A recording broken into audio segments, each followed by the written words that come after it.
What up?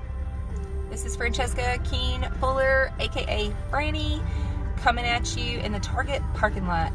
That's where I'm at. I don't know if you can see that. Kinda. The sun's glaring. And my daughter's in the back seat taking a little nap. Not sure if you can see her. She's right there.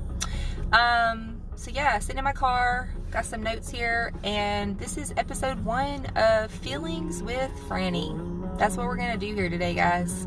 Yep. I feel awkward, but also I feel like this is supposed to happen. So here we go.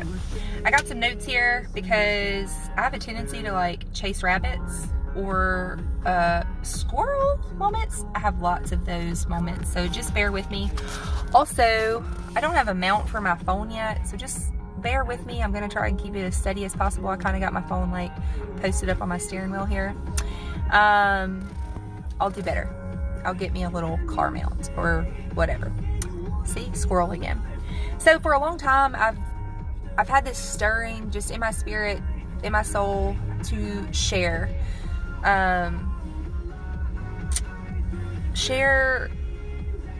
my life, share all that comes with that, share the things that have made me me, share the things that have helped me, share the things that have like shaped and formed me, and the things that I'm working on, you know, to do better, to be a better person. Like, I just want to share that. And why? Like, you know, there's going to be somebody out there that's going to listen to this and be like, who does she think she is? Well, you know what?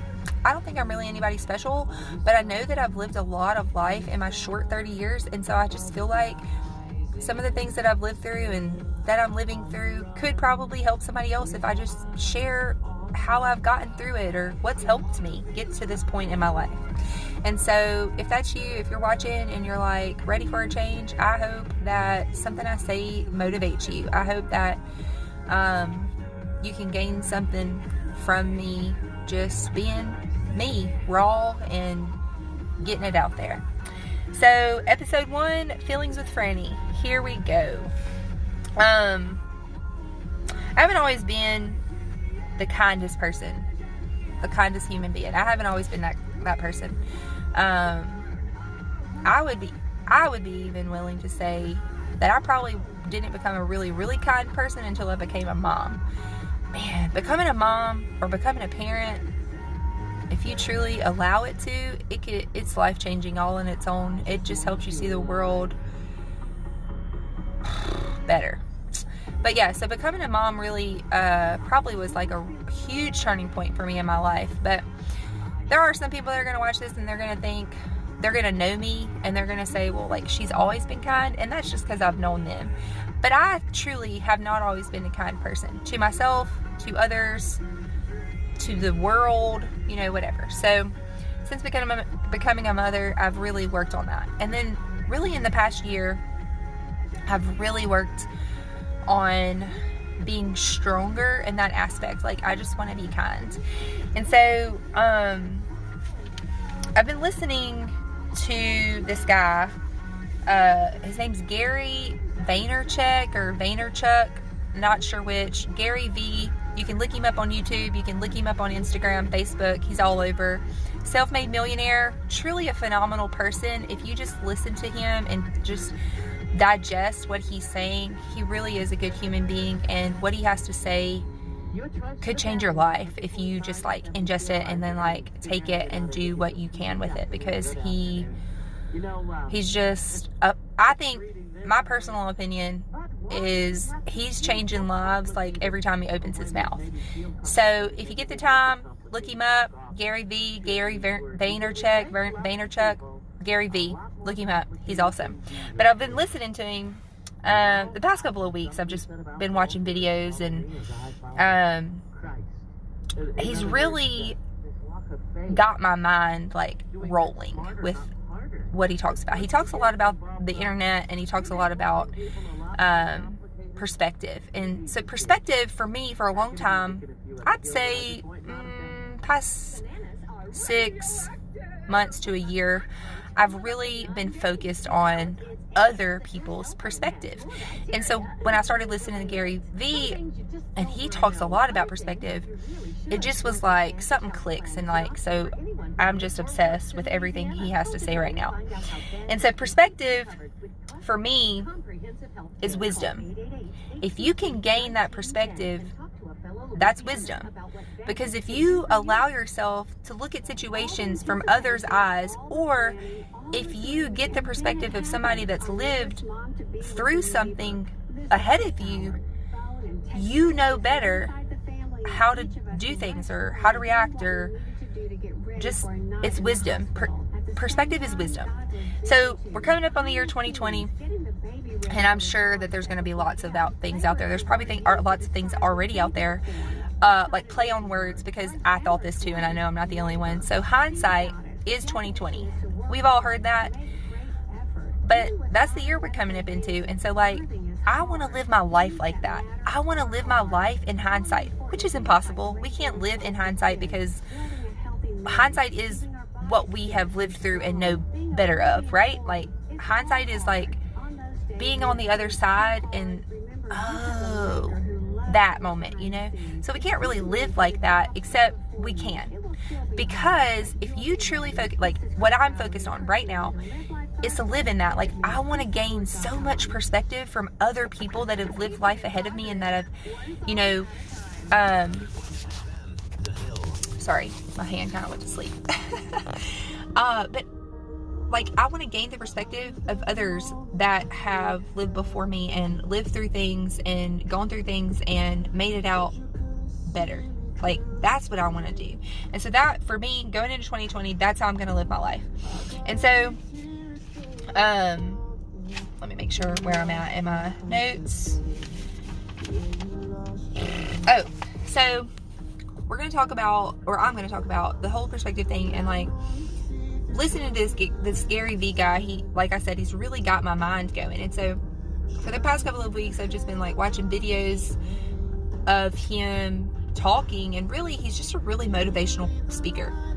And so, I mean, that's not his job, his only job, like, but that's what, for me, that's what he's doing.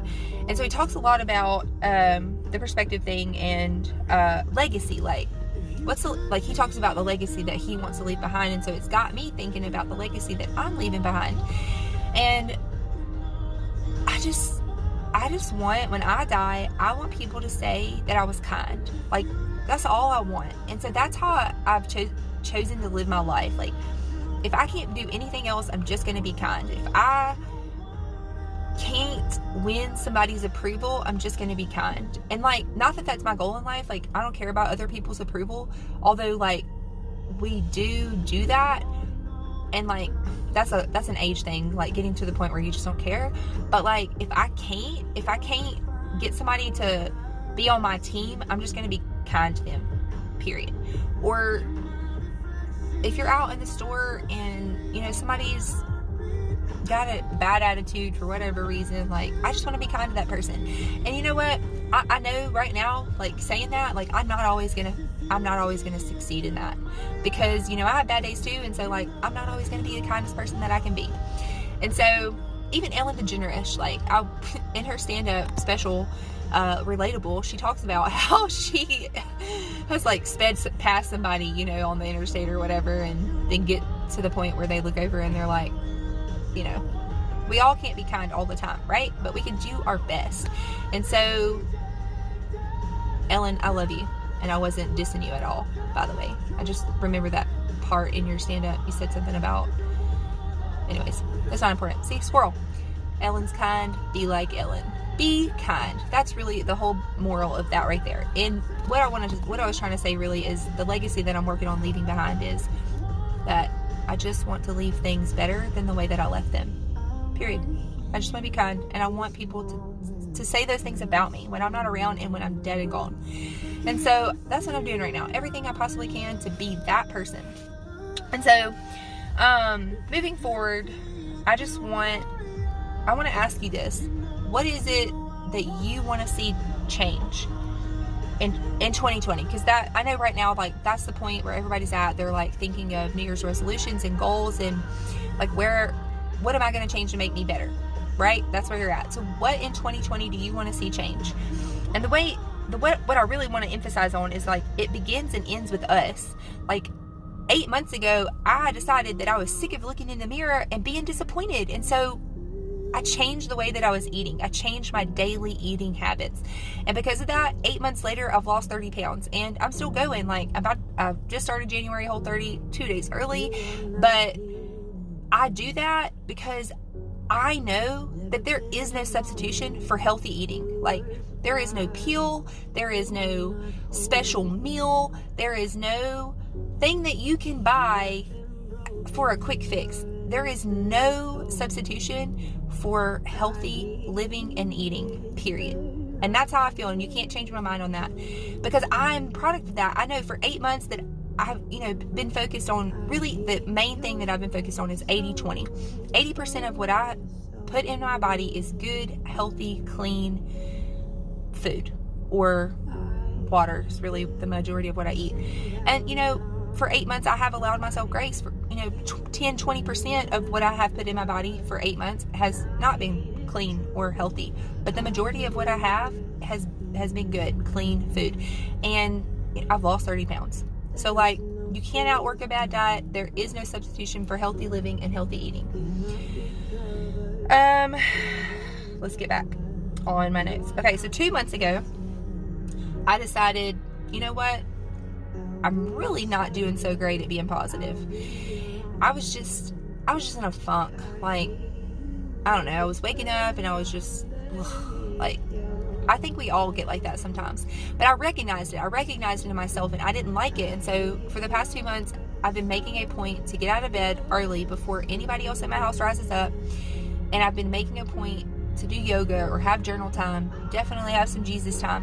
But the important thing is, I've made that special time for myself so I can get my mind right. I can get my mental state into a happy place. And I just spit on my camera.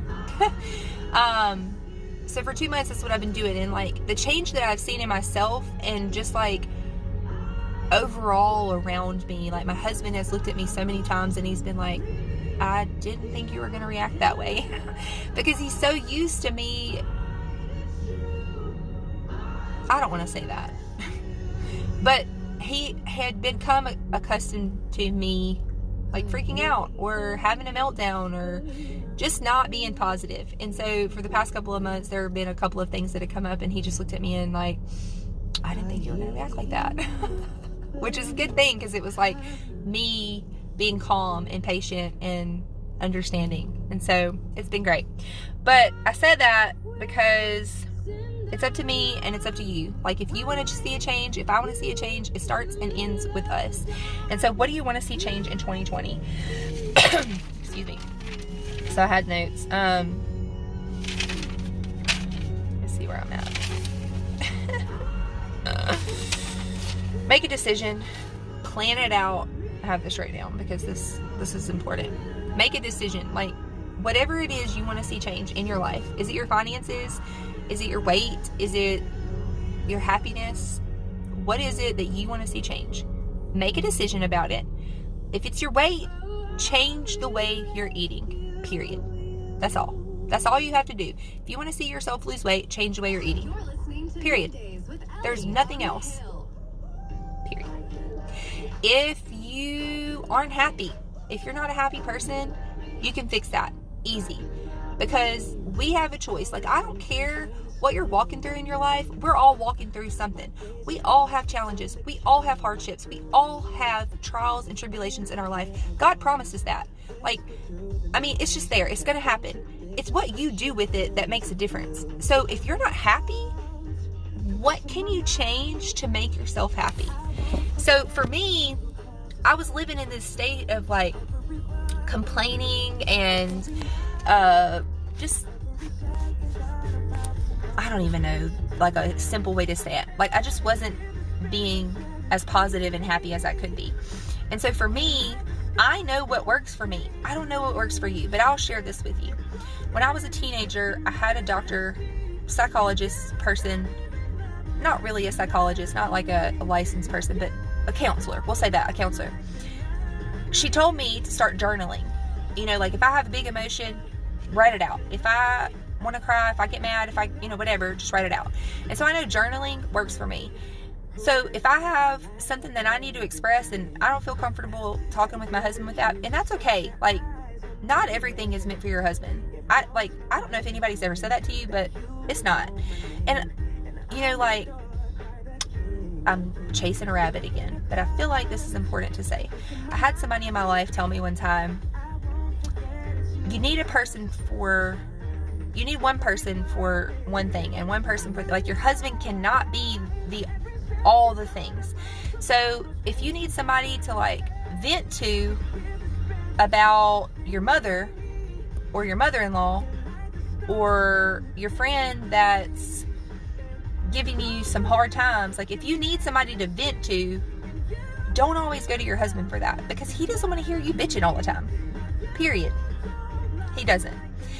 So have that one person in your life that they come to you to vent and you go to them to vent. Your husband, like, he could be the person that you share your deepest, darkest, like, passions with, or, secrets with. I just knew 2 months ago, my husband didn't want to listen to me complain more. And so I fixed it by starting to journal again, because I know that works for me. So, like, just get all my thoughts out there, pray over my spirit and my body, and then, okay, I'm good. Like, I know I can get through the day being positive and being calm and being, I don't even know what I'm trying to say. Anyways, so I'm not sure what works for you, but whatever it is, find it out and do it. So what do you want to see change? Make a decision, plan it out, and then do something every single day about it. Consistency is key. It's not perfection. I know you've heard that before, but, like, learning that and living that and knowing that are different things. Because you can say all day long that I know that I don't have to be perfect, I just got to do better. But then you have to live that out also. And so, like, let's talk about the, like, healthy eating thing. You're not going to be perfect at eating healthy all the time, because we live in a world of, like, fast food donuts and Starbucks and popcorn in Target. Like, we're all not going to be perfect all the time. Like, it's just, you can't. Like, Jesus was perfect, and that's it. That's the only person that can be perfect. Like, it's okay if you mess up. It's okay if you have a donut. It's okay if you splurge during Christmas time or Thanksgiving time. It's okay. The important thing is that you keep going. So I just keep using myself as an example. Yesterday, my family had their our last family Christmas together, and I allowed myself to eat dairy, which really messes with my stomach, and I know that, but I still allowed it. And last night I was feeling awful. Put some oils under my tongue, told my husband to pray over me, and I fell asleep, and I woke up feeling better. Today I had a choice. I have 2 days left before January, and I know that I'm doing January Whole 30, so I could allow myself to have chocolate for breakfast, or I could go ahead and start eating good and healthy and clean. And so that's what I did today. And let me tell you what, I feel amazing because of that. The energy level, the mental clarity, my stomach's still working out some issues, but I'm still going. I haven't allowed myself to think, oh, well, I totally didn't, eat very good the past couple of weeks, and like, I could make that choice of, like, just keeping on the unhealthy eating, or what I have chosen to do is get back up on the horse and just to keep going. So make a decision, plan it out, then do something every single day about it. Consistency is key, not perfection. I hope that 19 minutes of me blabbering got you thinking. And I look forward to more episodes, or Feelings with Frannie episodes. And yeah, thanks for listening. I hope I motivate at least one person. Remember, we're all in this together. All of us. We're all in it together. We're all walking some sort of something. Just be kind and live your best life. Until next time, bye.